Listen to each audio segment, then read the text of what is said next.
We're transforming this old, neglected deck and turning it into this beautiful backyard getaway. We'll be taking you through step by step on how we did it in this video series.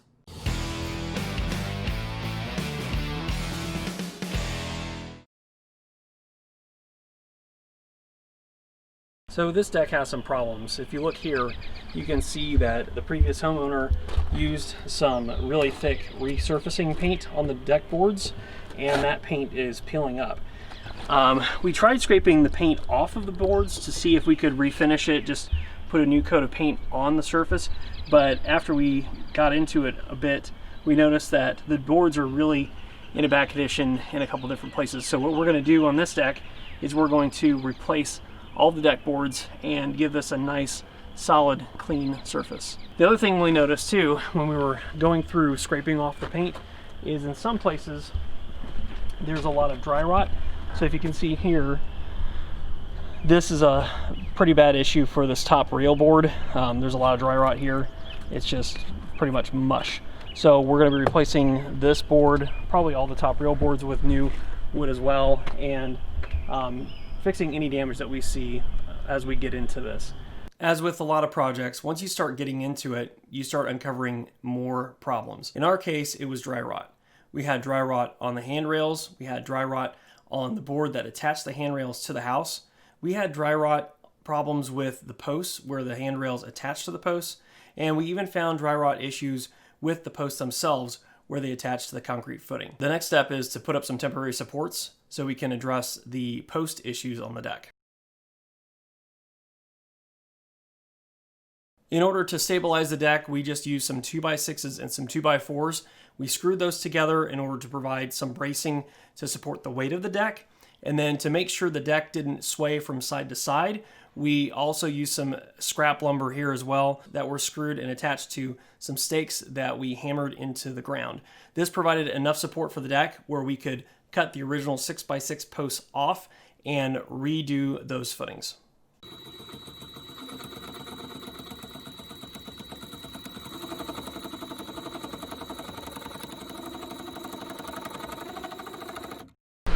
So here's that dry rotted section that I was talking about. This is the bottom of the post that was sitting on the concrete. So there was a couple of problems with this. One, this plate was not attached to the concrete footing, so that was a big issue. The other thing that we noticed was if you look in here, all that's dry rot inside here. And so this post really wasn't providing any structural support to the deck anymore. Before we could start pouring the new footings, we had to make sure the base plate would fit on the existing posts. It turns out the posts are a little bit of an odd shape and size, so we ended up having to take a router to trim down some of the posts in order to make sure the base would fit in place on the post. Instead of completely removing the existing footings and pouring new footings in place, we decided to take a hybrid approach and just pour a new section of concrete in order to tie the existing posts into the existing footings. In order to do this, we leveraged the fact that the deck plate was going to have a long bolt coming out of the bottom of it.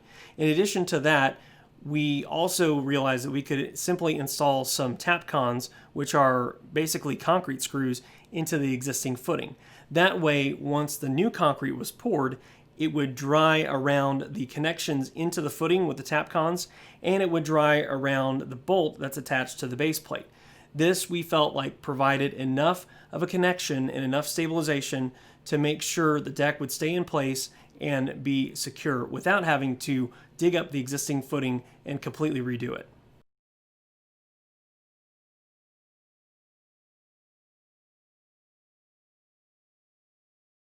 The other thing that we found was this joist on the outside was warped and cracked really severely.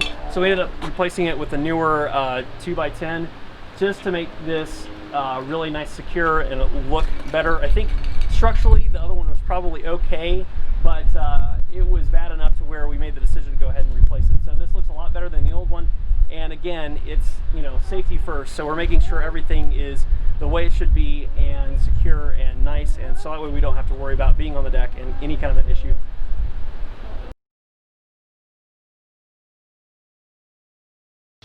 Another thing we noticed when we were taking a look at this deck is that when we were checking out these carriage bolts, we noticed these nuts were loose. And what happens is over time, as the deck moves back and forth, it has a tendency to move these bolts, and then this nut wants to loosen up. So in order to correct that, we're going to just install another nut on this bolt, and that's going to cause this nut to, if it tries to loosen up, it's going to fight against this other nut, and it won't be able to move. So we're just going to install these on these carriage bolts that are here, just to give us a little bit more peace of mind. We noticed another problem with the boards that are at the end of the deck as well. These two joists that were attached to form a header were essentially pulling apart. In order to fix that, we chose to install some additional carriage bolts and tighten those down to pull those two boards together to make sure they don't loosen up again over time. If you're using pressure-treated lumber, you need to make sure you get hardware that's rated for pressure-treated wood. If you choose to go with something else, what's going to happen is this hardware is going to decay over time, and it's going to not only be problematic for your deck, but it's going to cause a situation that's not safe.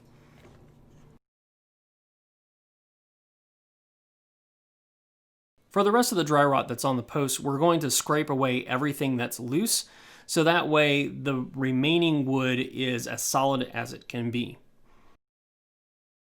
So what we're going to do is we're going to go ahead and prep these posts and get them filled back in. We're going to use Bondo. First part is we're going to use this rotted wood restorer. We're going to put that on per directions. Basically, that's going to give this a solid surface for the Bondo to adhere to.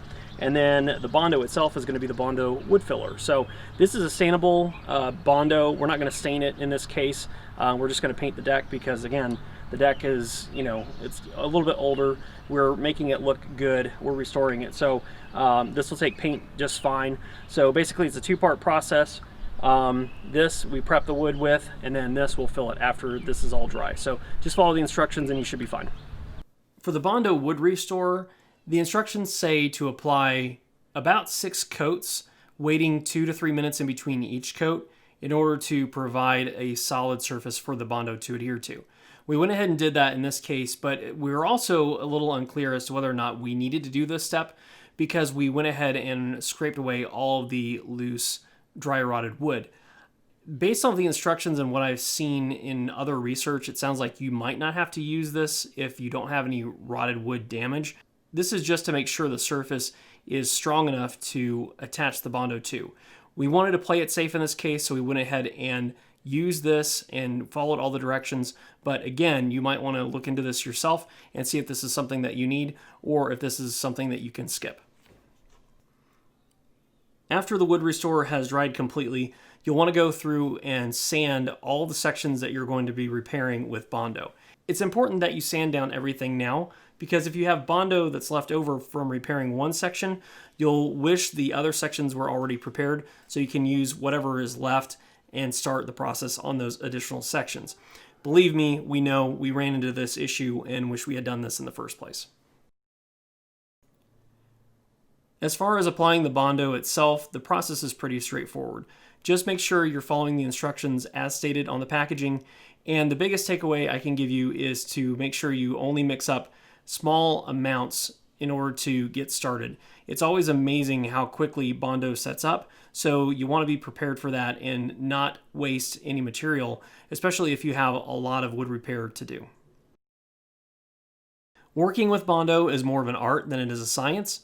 Just be sure that when you're applying the Bondo to the damaged area that you're not going overboard, because anything that's in excess, you're going to have to wait for it to dry and sand it down in order to get rid of it. The sanding down process can be a little tedious and it can be quite a bit of work, especially if you have a lot of excess material that you have to remove. It's better to apply too little material and have to do it over again than it is applying too much and having to correct it. It's important to get this step right, so be sure to take your time and the results will pay off. As we said at the beginning of this video, this became a much larger project than we had originally planned. Now that the foundation is solid and the structure is secure, we still need to go through and do what we had originally planned on, which was refinishing the deck. Be sure to stay tuned for part 2, where we're going to start transforming this deck and turning it into a backyard getaway. Thanks for watching this video, and don't forget to like this video and subscribe to our channel if you haven't already. At Top Homeowner, our goal is to help you become the top homeowner in your neighborhood. Thanks again for watching, and we will see you in the next one.